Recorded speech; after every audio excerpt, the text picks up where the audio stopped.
écoutez Radio Ma'arif.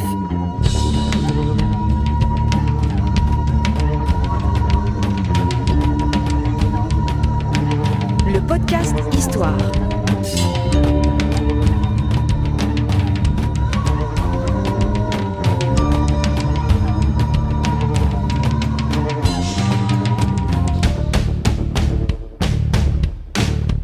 La saison 3 du podcast Histoire vous est offerte avec le soutien de Maroc Télécom.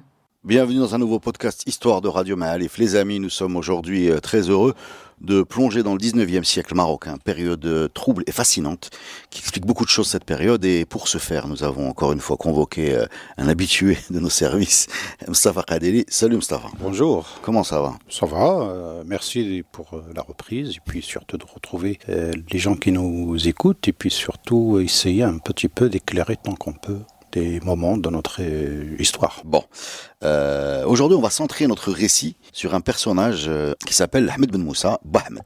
Bahmed qui a, je tiens à le préciser, il n'y a pas tant que ça des gens qui ont cet honneur, un boulevard à Casablanca. C'est le boulevard pour les Casablancais qui passe devant la gare Casa-Voyageurs, je pense, de tête, ça voilà, Belvédère. Donc c'est un grand boulevard, c'est un grand personnage. Donc, grand personnage. Personnage né en 1840. Et décédé en 1900, on va voir dans quelles conditions. Alors raconte-nous un peu l'histoire de ce personnage, s'il te plaît. Disons, c'est l'un des piliers du Marsin du 19e siècle, surtout au moment de Hassan Ier, c'est à ce moment-là, mais surtout on entend parler de lui avec l'intronisation de Moulay Abdelaziz, qui n'avait que 14 ans avec la mort subite de Hassan Ier en 1894, au mois de juin, je crois. Alors la mort de Moulay Hassan et la succession avec Moulay Abdelaziz va être le grand moment, le tournant du match de la carrière de Bahmed, mais on va commencer un petit peu avant, puisque son père, déjà, est dans le système marzanien, c'est bien ça ? Oui, parce que c'est Ahmed Ben Moussa, et Moussa, déjà, son père était au service de Hassan Ier et de... prédécesseur de Hassan Ier. Mohamed Ben Abdelrahman. Donc son père a servi 2 sultans successifs. Oui, c'est une dynastie un petit peu, en quelque sorte. La trace la plus ancienne date de Moulay Slimane, à peu près, je crois, le premier, c'était Moussa. Il date de la période de Moulay Slimane, donc on est au début du 19e, 1815 à peu près. Question peut-être naïve, mais comment se fait-il que ces charges soient héréditaires, ces positions ? Héréditaire, non, il y a eu une rupture, parce que Moussa, de le temps de Moulay Slimane, a été assassiné à Hmeriya Meknas, d'après les informations recueillies par Mokhtar Sossi auprès de Bacha Drisso Mennou, qui était un grand personnage du Marzen également, à l'époque de Moulay Hafid. Et donc, comme si on a affaire à une sorte de dynastie familiale qui sont au pouvoir, c'était un petit peu une sorte de règle et de normes.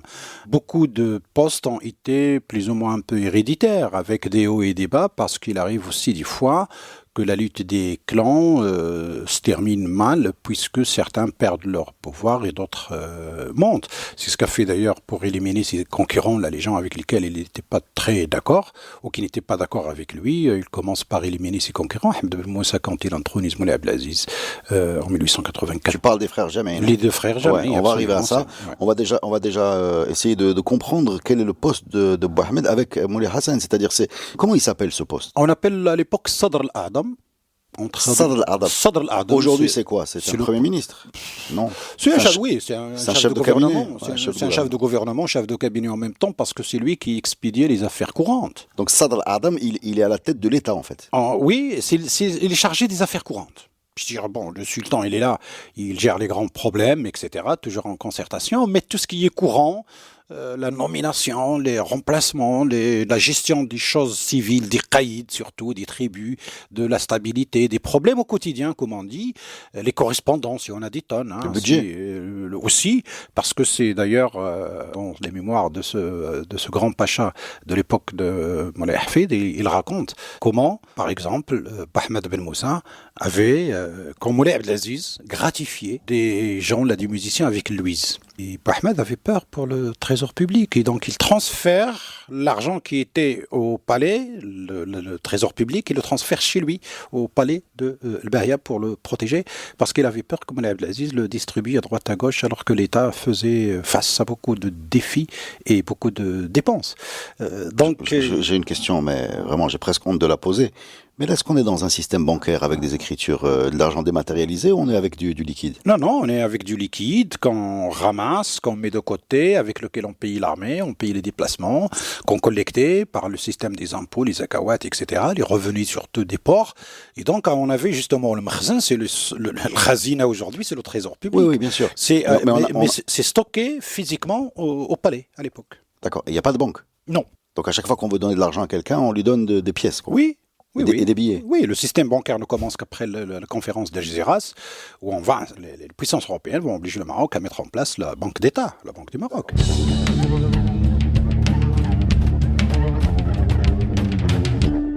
Ahmed donc est Sadr al-Adam de Moulay Hassan, c'est bien ça? Oui. Voilà. Il se distingue par quelque chose de particulier, ou il a quelque chose à dire sur sa première partie? Parce qu'évidemment, hein, l'histoire va prendre un tournant à la mort de Moulay Hassan. On a une idée un peu de ce qui va se passer, mais on essaie de voir si avant il y a quelque chose à raconter. Les chroniques sont un peu d'accord, hein, je veux dire, sur un personnage en couleur, très attaché à ses devoirs, très attaché à l'État, sa mission, qui gère. Mais avec lui, quand même, on dit que le système commence à être un peu corrompu parce que les fonctions se vendaient. Et donc, on dit qu'il a fait une fortune en vendant les fonctions. Alors, d'après le Bachamnou, je veux dire, jusqu'à ce moment-là, il n'y avait que la fonction de Qaïd qui pouvait être achetée. Qaïd tribal, hein, je veux dire, avec tout le prestige de la tribu du Qaïd de l'époque. Mais avec Ahmed, la chose va descendre un petit peu. Et donc, d'autres fonctions subalternes vont commencer à être monnayées. Et je crois que c'est un petit peu aussi une manière d'exprimer comment le système il commence à avoir mal de l'intérieur lui-même. C'est-à-dire, on ne fait plus appel aux compétences, aux personnes qualifiées pour des fonctions, mais aux plus offrants. Cela se traduit d'ailleurs par beaucoup de tribus que ces révoltes, parce qu'on a des cas des qaïds qui payent énormément à Ahmed pour rester dans leurs fonctions ou pour prendre la position, et qui se terminent par des révoltes, et des fois par des assassinats de qaïds, parce que quand on paye, il faut bien qu'on récupère ce qu'on a payé, même en double ou en triple. Oui, enfin je ne sais pas quel historien, peut-être même toi, qui nous a raconté que c'était une période où les souffrances financières du Maroc étaient extrêmes, miné par l'impôt de guerre français, la guerre de Tétouan, des prêts horribles de la part des Britanniques, et tout simplement, pour récupérer l'impôt, ce sont des qaïds qui avancent les sommes et qui vont se retourner vers les populations, c'est bien ça? Oui, entre autres, les qaïds vont avancer les sommes, mais aussi Hassan Ier va faire beaucoup de harka pour essayer de compléter le tableau. Hein. Mais nous sommes à un tournant dans l'histoire, parce que, notre collègue l'ont dit, ça commence par la révolte des tanneurs à Fès, avec l'arrivée de 1973, c'est l'arrivée de Moulay Hassan Ier au pouvoir. Il était à Haha, il est reconnu à Marrakech et il se dirige vers Fès pour prendre la BA. Et entre-temps, donc, il décide l'augmentation des taxes payées par les tanneurs. Ils s'en prennent au prévôt de la ville de Fès, qui ne faisait qu'exécuter un petit peu les ordres qu'on lui demandait. Et donc, ça commence un petit peu de cette manière-là. Donc, il est dans la confrontation Hassan Ier avec la ville de Fès pour cette histoire de taxes.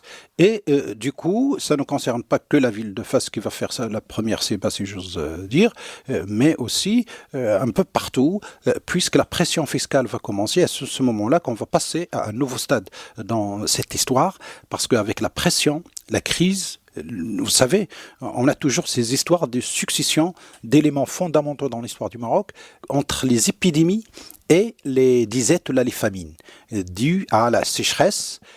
Quand il y a la sécheresse, quand le climat n'est pas au rendez-vous, je veux dire, c'est les récoltes, et après, sans récolte, il y a des crises de nourriture.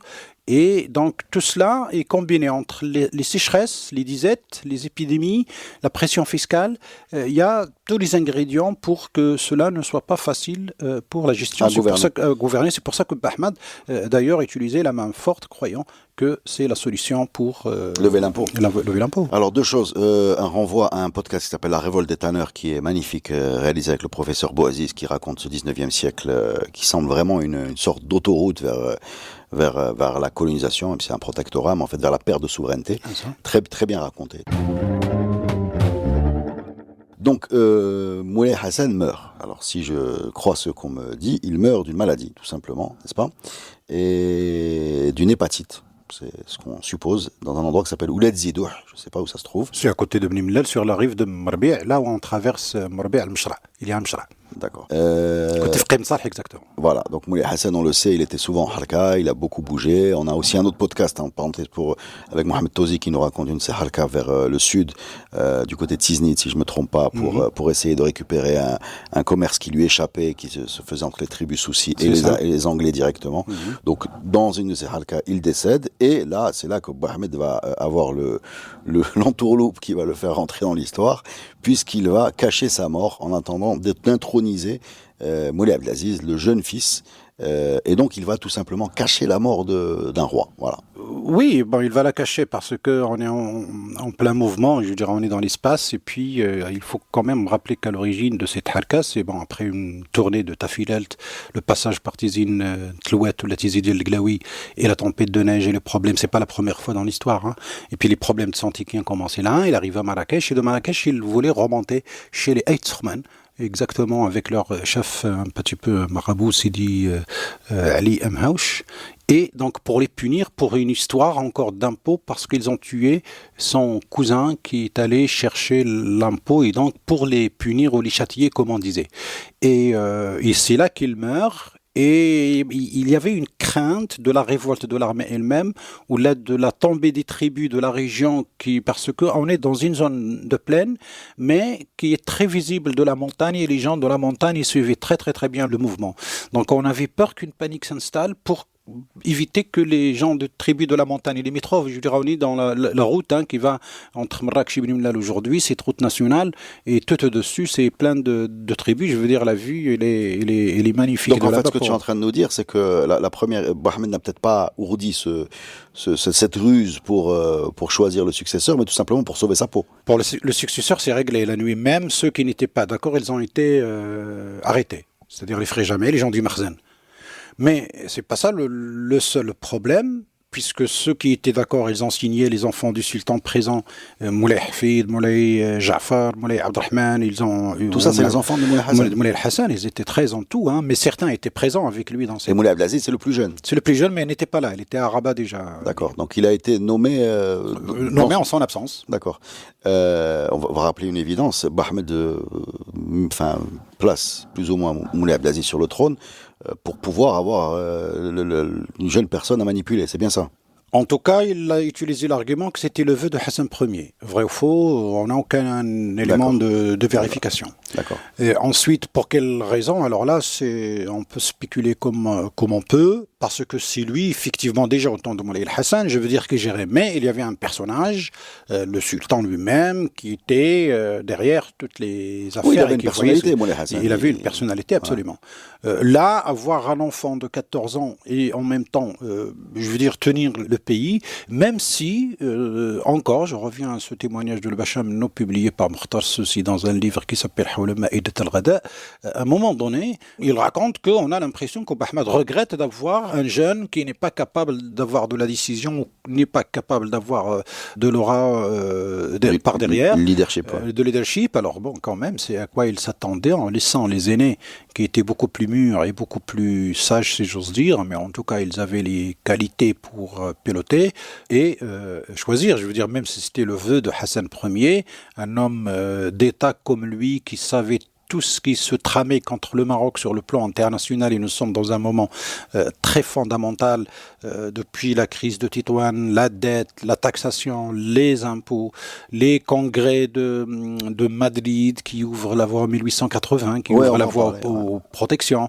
le congrès de Berlin de 1884 qui ouvre les portes de l'Afrique aux colonisateurs au nom du droit international, comme on disait à l'époque. Ensuite, les compétitions qui se passaient entre les pays, et jusque-là on arrivait à tenir en équilibre les choses. Je veux dire, pour quelqu'un, un homme d'État à l'époque qui voyait tout cela, qui voyait que les dangers étaient multiples, les Français sont un côté, les Espagnols ne cessaient leurs escarmouches, une armée qu'on essayait de moderniser avec les moyens de bord, mais qui n'avait ni les moyens ni le personnel adéquat, les missions qu'on voit Hassan Ier à l'étranger pour se perfectionner, se qualifier, qui reviennent, mais qui ne trouvent pas place dans le système, on les marginalise. Je veux dire, on est un peu étonné devant se fait, alors que quand même, Bahmad, je veux dire, c'est un personnage, il savait ce qu'il faisait, et quand même, en même temps, il choisit peut-être la solution la plus facile pour lui, mais c'est absolument pas la solution la plus commode pour le pays, vu les crises, et surtout la crise de succession qui va avoir lieu plus tard, et puis c'est son frère Moulay Hafid qui va prendre les devants.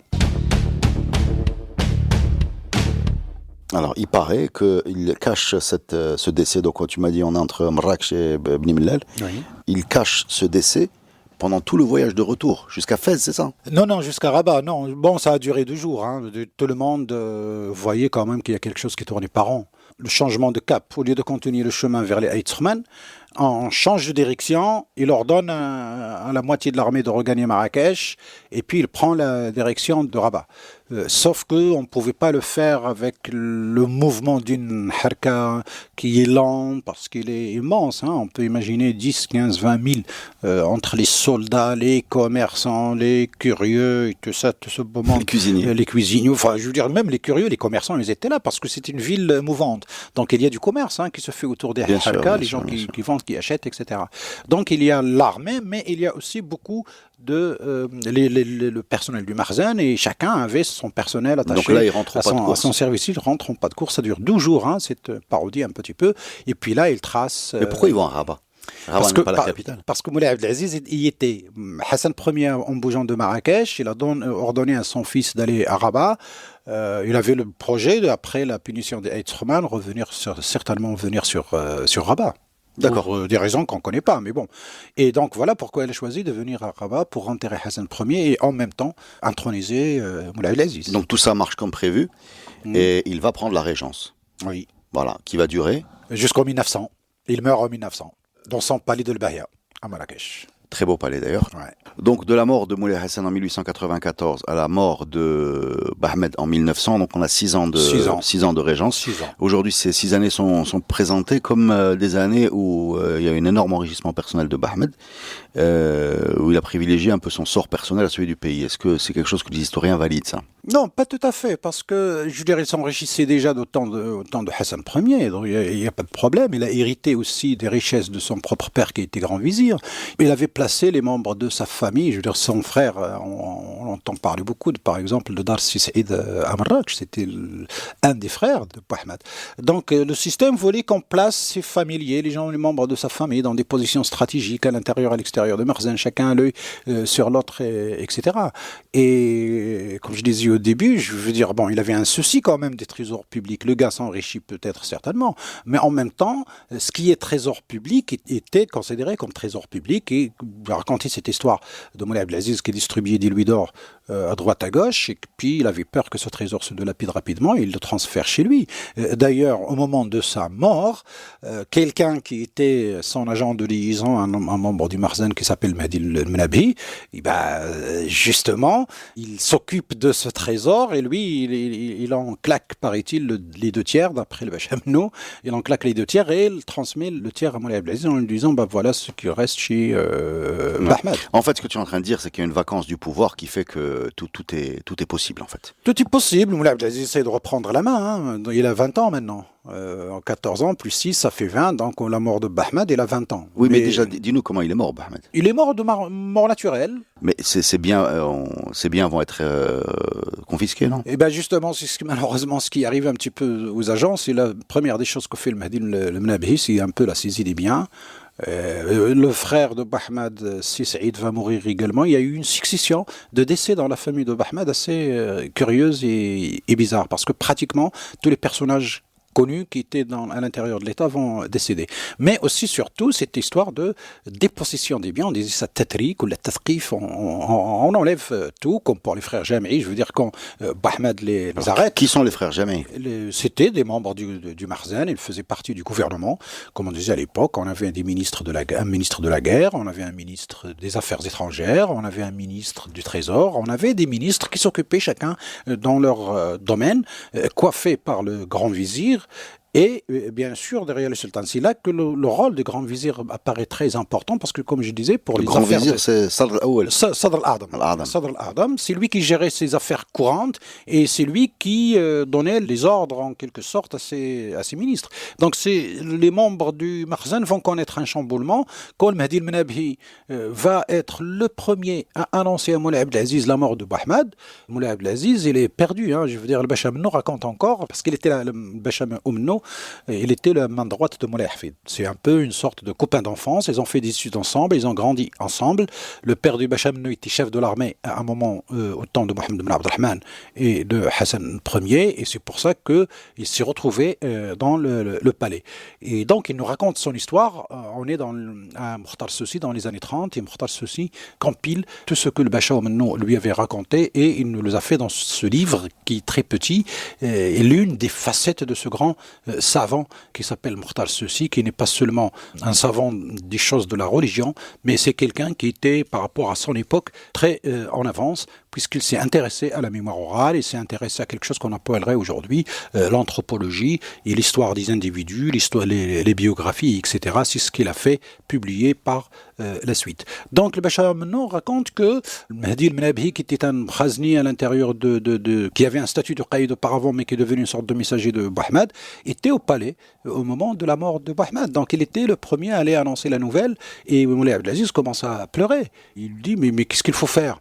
Et ce qu'il faut faire, il faut faire des funérailles d'abord, et puis il faut surtout saisir tous les biens de ce monsieur, et surtout le trésor public qui est dans son palais, etc., puisqu'il connaissait le palais de l'intérieur et il savait très bien tout ce qui se passait. Donc il était techniquement le gestionnaire du Maroc, en fait.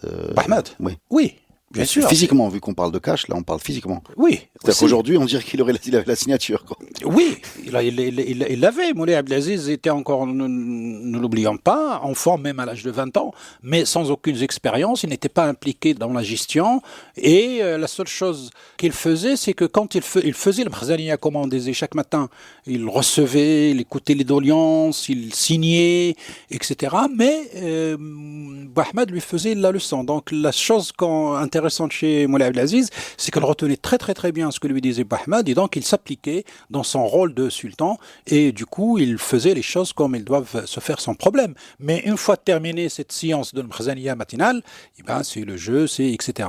Ouais, comme passionné de technologie, oui. de montres, de photos. Oui, à son âge, c'est normal. Ouais. Le problème reste toujours ce qu'il n'a pas appris les rudiments du pouvoir et de la gestion des affaires publiques, y compris connaître tout le dispositif administratif du pays, les caïds, les pachas, tout le staff de l'État sur le plan central et sur le plan local. Et c'est pour ça qu'il se trouve un petit peu entre les mains de Mahdi al-Menabhi jusqu'en 1905. C'est lui, de nouveau, le Menabhi qui va prendre les devants, qui va devenir Bouahmad, mais encore en un degré encore plus, un peu moins. Il va l'envoyer, c'est que des histoires de complot entre ce qu'ils appelaient les hizb de Menabhi et le hizb des adversaires, parce que le Menabhi, il est juste ministre de la guerre, il n'a jamais été grand vizir. Mais il prend quelqu'un, Garit, je crois, il le met comme grand vizir, mais il est complètement effacé parce que c'est le Mahdi al-Menabhi qui va gérer la baraque, même s'il n'avait pas le statut officiel de grand vizir. On revient rapidement sur la parenthèse des frères Jemei, parce que on voit beaucoup de littérature, il y a beaucoup de choses écrites sur leur emprisonnement à Tétouan. Oui. Et le fait qu'il y ait été une certaine cruauté dans la gestion de leur cas individuel. Ils ne sont pas les seuls, c'est un peu la norme. Le problème à travers l'histoire, je veux dire, quand quelqu'un perd sa position, il perd ses biens, et surtout il est très très très maltraité. La légende raconte que l'un des deux frères est mort. Et donc, ils sont restés attachés tous les deux dans la prison, paraît-il, jusqu'en janvier 1913, avec l'arrivée des Espagnols, pour qu'on enterre l'un et puis qu'on sorte l'autre comme une sorte de squelette.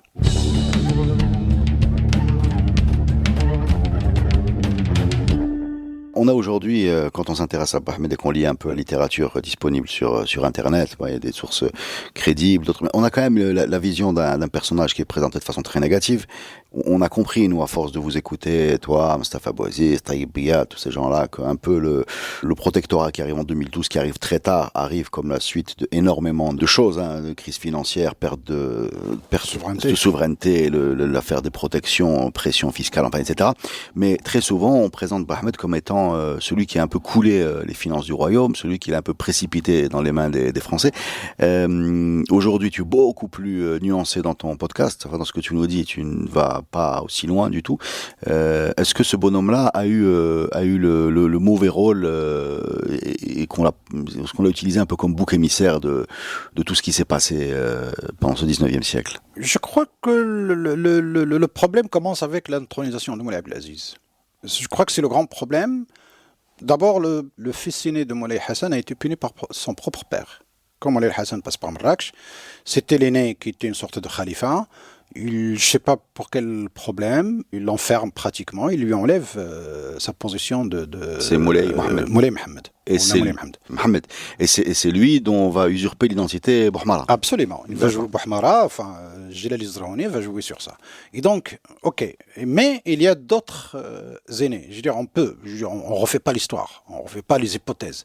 Mais quand même, si on revient à la logique théorique, et que, bon, l'aîné, le suivant, le plus compétent. Surtout s'il y en a 13. Il y en a en tout 13 avec Moulay Mohamed. Donc, il y avait l'embarras du choix pour placer quelqu'un qui serait capable de mener la baraque dans un moment très délicat du pays. Et du coup, oui, ça va aller jusqu'en 1906. Et donc, le moment où Moulay Abdelhafid va décider de prendre le taureau par les cornes, comme on dit, et challenger son propre frère, parce que bon, c'est une histoire un petit peu. Oui, on l'a bien raconté longue. Dans le podcast qui s'appelle Bouhmara. C'est Bouhmara qui va être la raison du départ de Beyi, qui ne va pas durer longtemps, puisqu'en 1905, il perd son poste et il va en exil, entre guillemets, à Tanja. Et donc, d'autres personnages vont rentrer en scène. Mais ça y est, c'est le début, un peu une sorte de débandade à l'intérieur du Makhzen de Moulay Abdelaziz, qui n'arrive plus à faire face ni aux puissances européennes, surtout les Français qui ont mis le paquet, les crédits, la dette, etc. Et surtout aussi un Makhzen qui n'arrive plus à gérer la situation.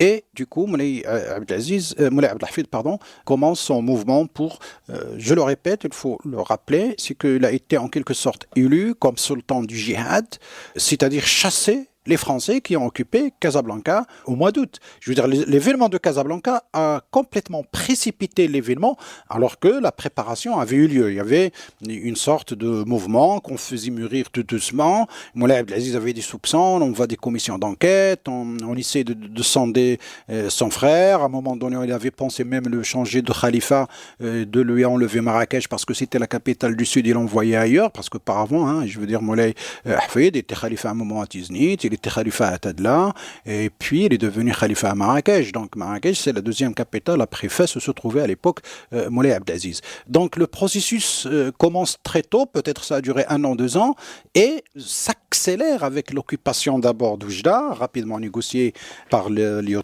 et surtout par l'occupation de Casablanca. Alors là, ça y est, le mouvement a été déclenché. Et donc, le sultan du djihad, c'est pour défendre les frontières, c'est pour défendre la souveraineté.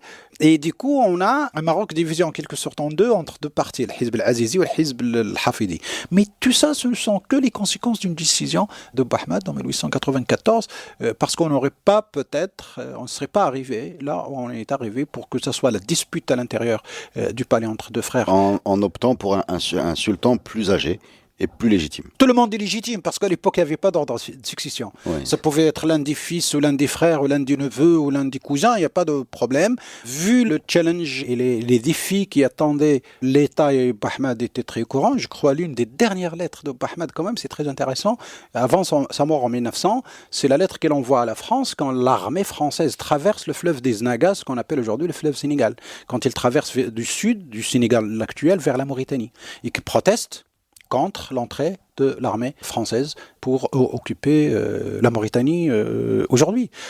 Parce qu'à l'époque, on considérait quand même que sur le plan symbolique et sur le plan réel, ça faisait partie de l'Empire, comme on disait, comme c'était le cas de Touat, ou de Tigourerin ou la Gourara, qui faisait partie, depuis pratiquement l'époque de Mansour le Saadien, qui faisait partie de l'empire chérifien, comme on l'appelait, et que les Français n'avaient commencé à conquérir que vers 1890-1900, c'est-à-dire on est loin de la conquête de l'Algérie comme les Français la concevaient en 1830. Et d'ailleurs, dans les documents parce que changer de sultan, c'est pas quelque chose d'anodin, quelque chose de facile. On reprochait beaucoup de choses à Moulay Abdelaziz, et parmi les choses qu'on lui a reprochées par écrit, c'est écrit noir sur blanc, c'est que quand les Français occupent Touat, il ne réagit pas. Quand ils occupent Oujda, il ne réagit pas. C'est quelque chose qu'on a toujours dans l'histoire du Maroc, cette histoire de djihad sur les présences étrangères, et c'est comme ça qu'arrive Moulay Hafed, qui va pas faire mieux que son frère, qui va être destitué par les Français, et etc., etc. Mais ce qui est intéressant, c'est la suite de l'histoire. Si vous voulez continuer à l'écouter, elle est disponible dans un podcast extraordinaire que tu nous as raconté, qui s'appelle Bouhmara. Voilà. Oui. Et ça, c'était l'épisode 0. Enfin, l'épisode -1, parce qu'il n'y a pas d'épisode 0. Il faut écouter les podcasts dans le désordre ou dans l'ordre comme on peut. Mais je pense qu'on y voit un peu plus clair sur cette période, et le regard est plus nuancé sur ce Bahmed qu'énormément de choses qu'on lit là-dessus, n'est-ce pas? Je crois, oui, parce qu'on revient toujours à l'analyse un petit peu des faits, des événements, le pourquoi, le comment, la cause, les faits, entre les défis internes, les défis externes, comment le système fonctionnait, comment il change de fonctionnement avec l'arrivée des Français en Algérie 1830, l'asphyxie de l'économie marocaine par le sud, par l'est, comme les Français vont occuper les ressources un petit peu en Afrique de l'Ouest et en Algérie, la défaite de Tétouan, la crise de la modernisation de l'armée, la crise de succession de pouvoir et des luttes et des clans entre les uns et les autres. Je veux dire, quand on regarde ça dans ce package complet, on peut, je veux dire, juste parce que en général, on a des jugements de valeur ou on a des jugements de projection de la vision d'aujourd'hui sur le passé. Et il est essentiel quand même de voir un petit peu le circuit pour parler de tout un système avec des personnages plus ou moins clés qui montent, qui descendent. Rien n'est jamais sûr. Et du coup, et même les compétences, quand ils reviennent de l'étranger, à l'époque, je veux dire, ils sont marginalisés, et on voit la chose qu'on soi-disant refusait. Ouais, il y a une sorte de gravité dans ce 19e siècle qui semble plomber un peu le destin du pays et qui va arriver à cette colonisation très tardive. Et très complexe. Et très complexe. Merci Mustapha pour ce podcast. Merci à vous.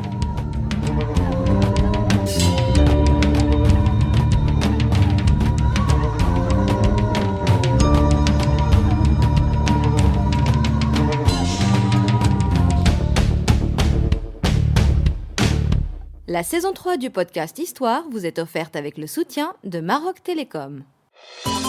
Maroc Télécom, un monde nouveau vous appelle.